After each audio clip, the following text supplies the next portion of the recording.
मैं बेटे पहले इसकी एक्सप्लेनेशन आपको लिखवा,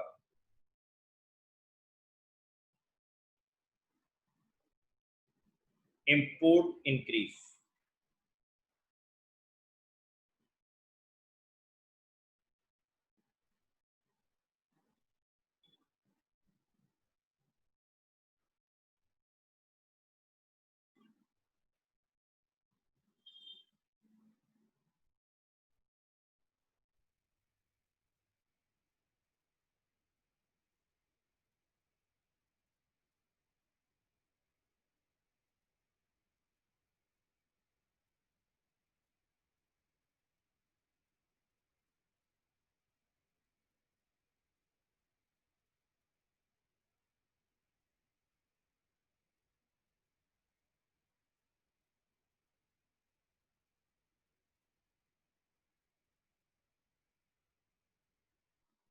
when price of foreign exchange falls,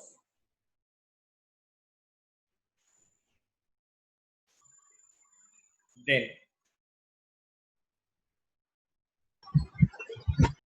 foreign goods becomes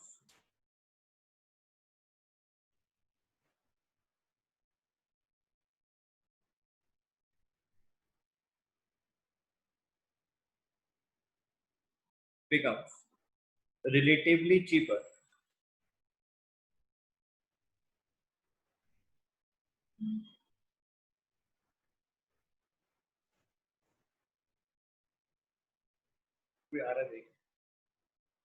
And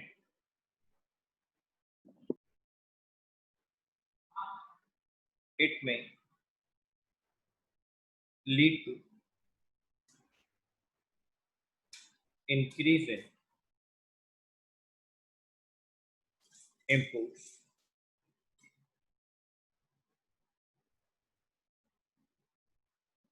resulting in resulting in more demand.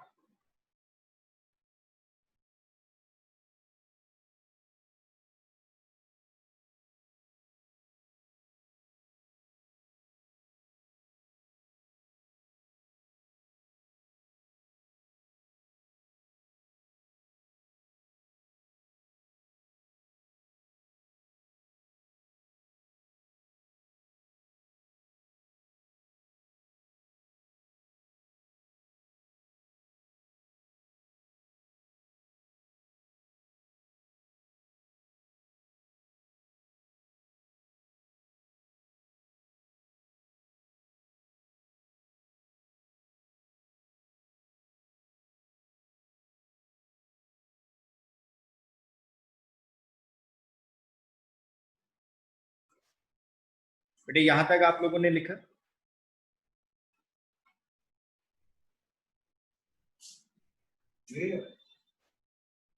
Second point,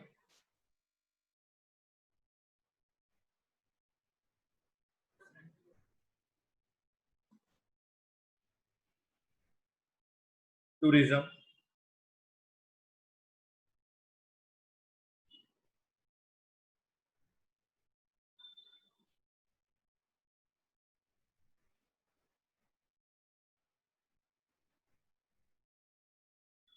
tourism की बात करेंगे बेटे।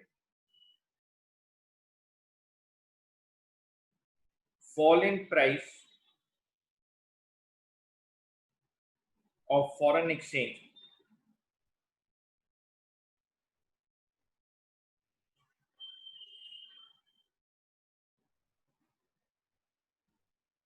promotes tourism to that foreign country.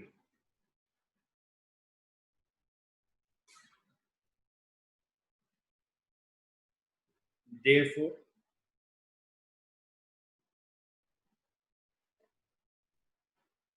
demand of foreign exchange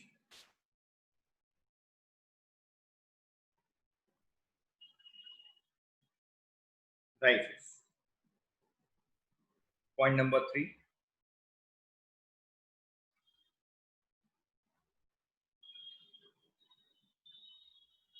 speculative activities.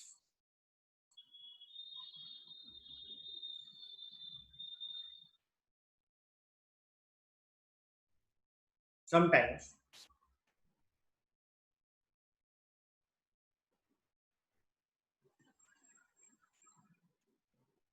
people demand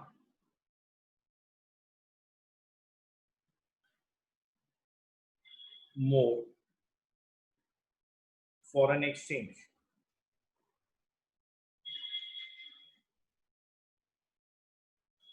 With the fall in its price, to earn more profit through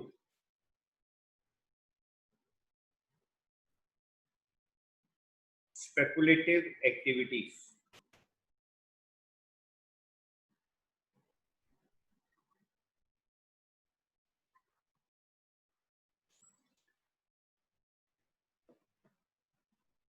ये मैं आपको example से भी समझा देता हूं बेटे। 1 अगस्त 2020 $1 ₹60 का है। आपने बेटे $1000 परचेज कर लिए।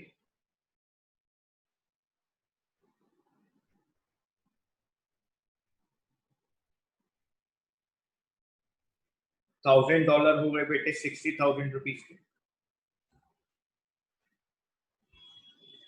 बेटे 10 अगस्त 2020 को $1 ₹70 का हो गया। आपने मार्केट में जाकर बेटे $1000 को सेल कर दिया 70,000। आपने यहां पर ₹10,000 का प्रॉफिट अर्न किया।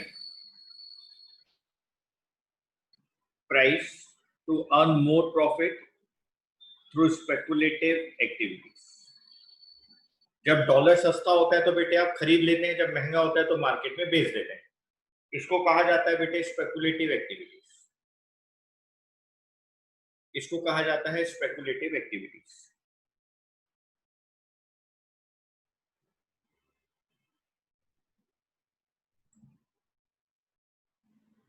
बेटे नेक्स्ट मैं वो आपको सप्लाई फॉर फॉरेन एक्सचेंज वाली बात बताऊंगा। Reasons behind rise in supply for foreign exchange with rise in its price.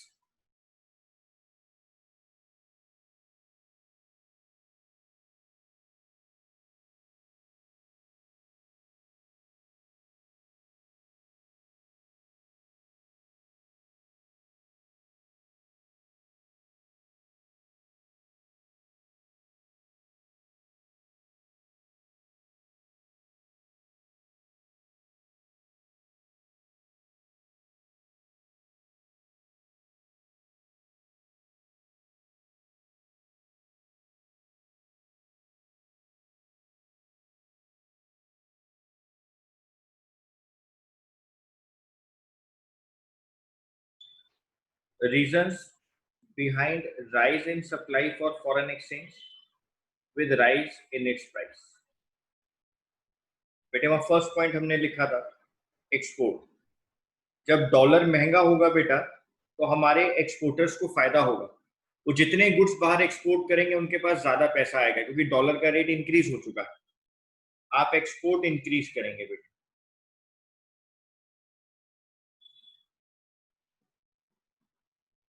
आप बेटे एक्सपोर्ट को इंक्रीज करेंगे when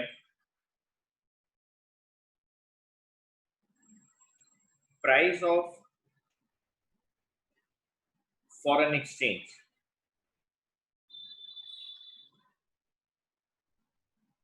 rises, then domestic goods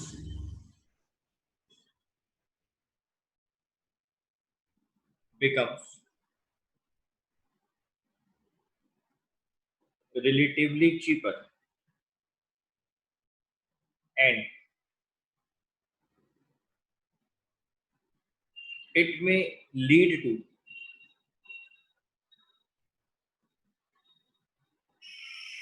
increase in exports. आपके एक्सपोर्ट्स बढ़ेंगे बेटे, रिजल्टिंग इन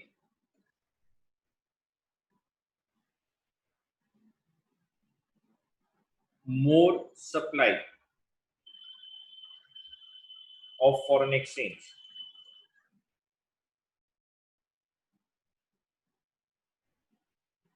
बेटे जब डॉलर का रेट इंक्रीज होता है तो मार्केट में सप्लाई इंक्रीज होती है, और सप्लाई इंक्रीज होने का एक कारण होता है बेटे कि आप अपने एक्सपोर्ट इंक्रीज कर देते हैं क्योंकि आपको ज्यादा प्रॉफिट होते हैं.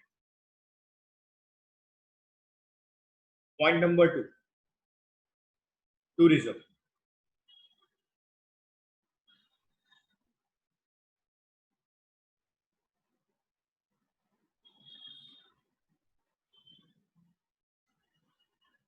जब डॉलर महंगा होगा तो हमारी कंट्री की जो करेंसी है बेटे, डोमेस्टिक करेंसी है, वो चीपर हो रही.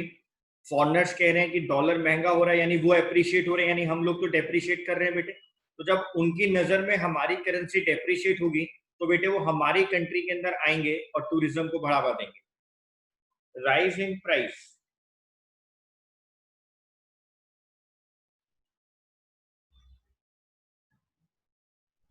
Of foreign exchange makes home currency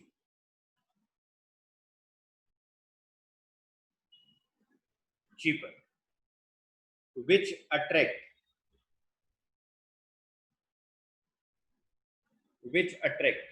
foreign tourists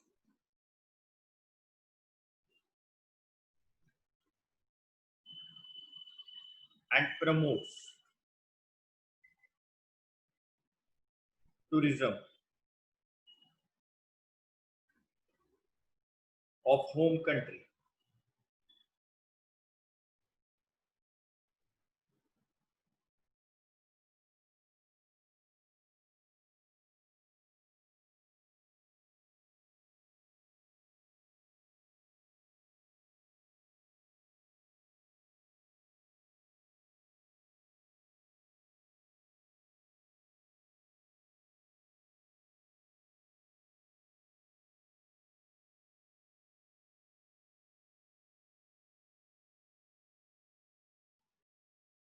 Speculative activities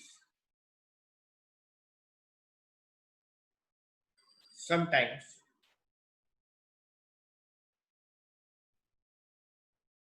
people supply more foreign exchange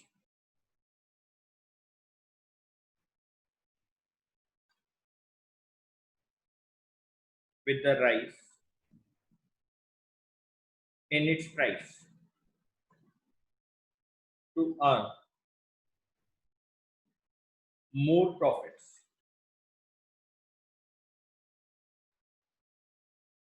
through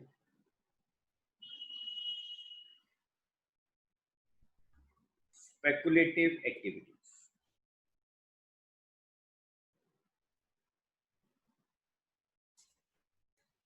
ये सारे पॉइंट्स हमने लास्ट क्लास में डिस्कस किए थे, हमें आज उसके एक्सप्लेनेशन को लिखना था बेटे, वो मैंने आपके सामने लिख दिया है.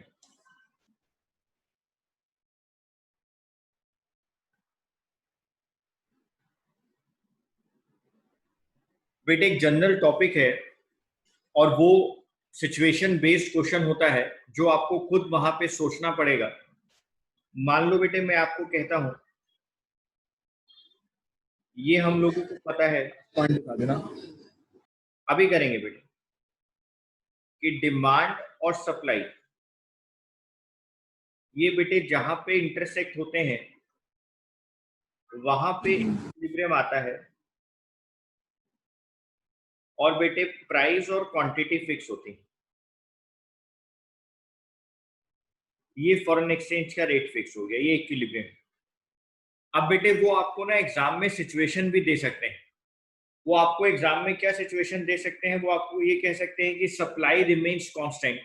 मान लो बेटे डिमांड इंक्रीज हो गई, सप्लाई रिमेन्स कांस्टेंट, मान लो बेटे डिमांड इंक्रीज हो गई, तो बेटे अगर डिमांड इंक्रीज हो रही है तो राइटवर्ड शिफ्ट हो जाएगा डिमांड का, ये D1 आ गया। आपका फॉरेन एक्सचेंज इंक्रीज हो जाएगा, उसकी क्वांटिटी इंक्रीज हो जाएगी।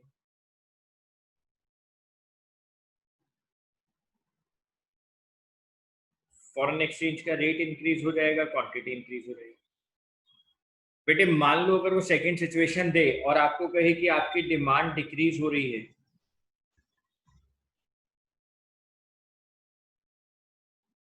आपकी डिमांड डिक्रीज हो रही है,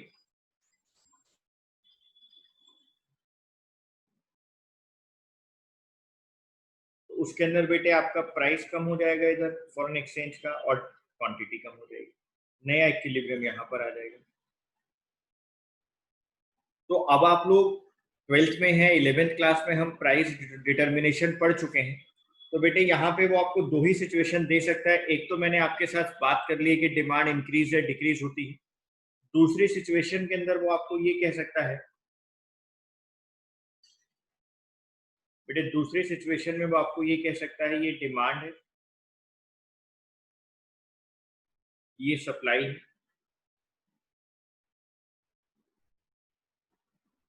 ये इक्विलिब्रियम पे बेटे प्राइस फिक्स हो रहा है,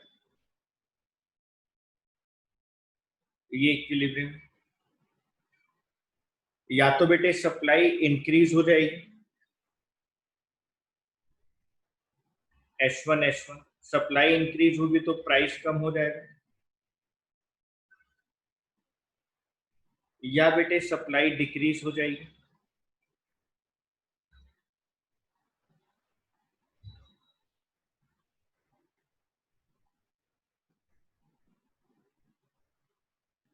E1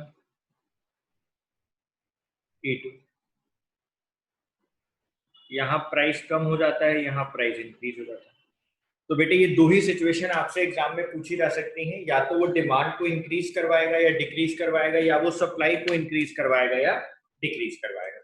और ये बात बच्चे डायग्राम के साथ वहां पर बता देंगे कि नया इक्विलिब्रियम कहाँ पे आया है, प्राइस कम हुआ है या प्राइस इंक्रीज हुआ है। जी सर, हम ये बात बता देंगे। बेटे दो इंपॉर्टेंट वर्ड्स हैं जिसके बारे में आपको समझना है, और दोनों सेम ही है बेटे, लेकिन मेथड्स अलग अलग हैं तो हम अलग अलग नाम लेते हैं। एक है बेटे डिवैल्यूएशन, और एक है बेटे डेप्रिसिएशन। डेप्रिसिएशन ऑफ करेंसी में आपको पढ़ा चुका हूं, और मैं आपको ये बता चुका हूं कि डेप्रिसिएशन होता है बेटे flexible exchange rate system. Depreciation of currency हम लोग पढ़ चुके हैं बेटे, और ये होता है बेटे फ्लेक्सिबल एक्सचेंज रेट सिस्टम। अगर हम डिवैल्यूएशन की बात करें बेटे, तो डिवैल्यूएशन होता है बेटे फिक्स्ड एक्सचेंज रेट सिस्टम में।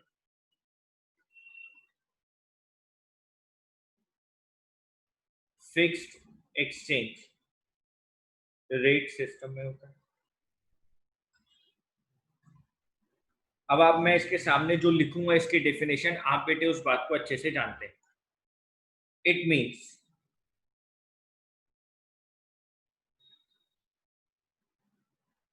deliberate decrease in price of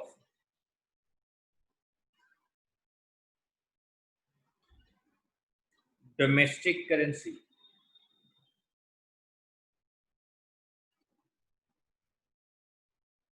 in terms of other currency by government। यहाँ पे बेटे मार्केट फोर्स की वजह से डेप्रिशिएट होता है, और यहाँ पे गवर्नमेंट या सेंट्रल बैंक बेटे उसको डेलिबरेटली कम करता है।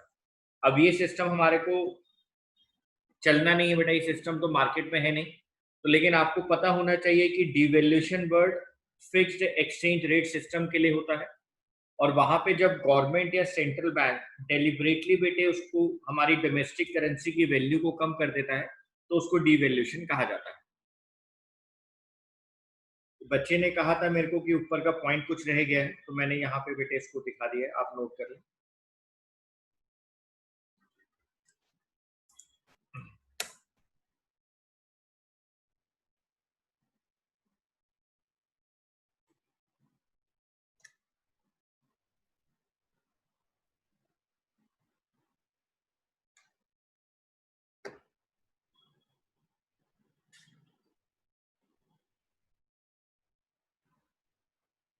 बेटे आप लोगों ने नोट किया ये? छोटू, आप लोगों ने नोट किया बच्चों ये?